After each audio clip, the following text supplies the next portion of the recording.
Nani niko rin?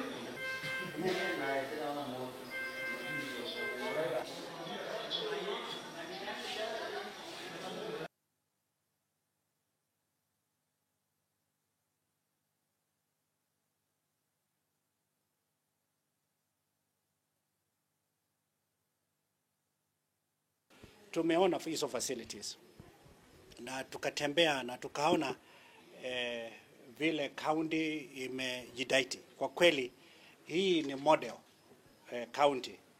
Tukisema mambo ya preparedness ya county kuhusu hii janga ya coronavirus, vile wameweka ICU ni ya juu zaidi kabisa.